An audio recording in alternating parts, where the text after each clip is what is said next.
অসমৰ আটায়ে মৰমৰ জিতেন দত্তই কলে ৰাইজৰ বাবেহে যুদ্ধ এৰিছো ৰাইজে শান্তি বিচাৰে নামনি অসমত ৰাজু বৰুৱাই ৰণৰ হুংকাৰেৰে কাক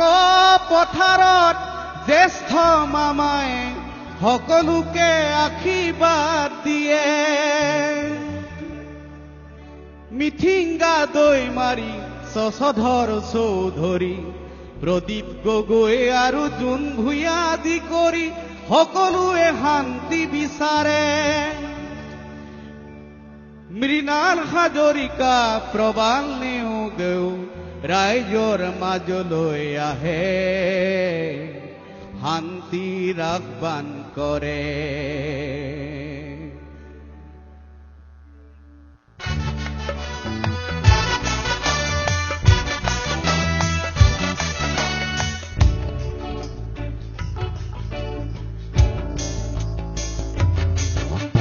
দুৰ্বল চিতিয়া নহয় অসমীয়া বিশ্বই জানিলে এতিয়া লাচিত নেথাকিলেও আছে অসমত অৰবিন্দ ৰাজখোৱা দুৰ্বল চিতিয়া নহয় অসমীয়া বিশ্বই জানিলে এতিয়া লাচিত নেথাকিলেও আছে অসমত অৰবিন্দ ৰাজখোৱা পিছে ভায়ে ভায়ে বিৰোধিতা মৰণৰে খেলা পতা ৰাইজে নকৰে কামনা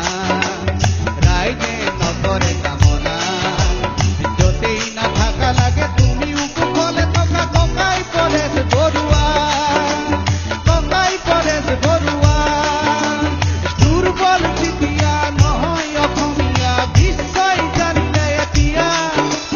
লাচিত নেথাকিলেও আছে অসমত অৰবিন্দ ৰাজখোৱা উজনি অসমৰ আটাইৰে মৰমৰ জিতেন দত্তই কলে ৰাইজৰ বাবেহে যুদ্ধ এৰিছো ৰাইজক শান্তি লাগে নামনি অসমত ৰাজু বৰুৱাই ৰণৰ হুংকাৰেৰে কাক পথাৰত আমাৰ মামাই সকলোকে আশীৰ্বাদ দিয়ে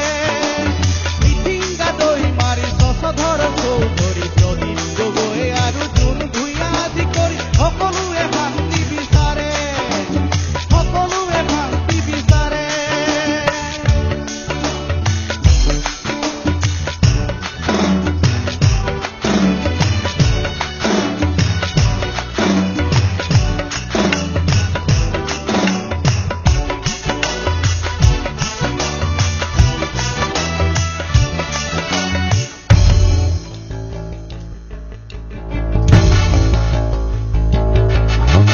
যুদ্ধ নেলাগে আজি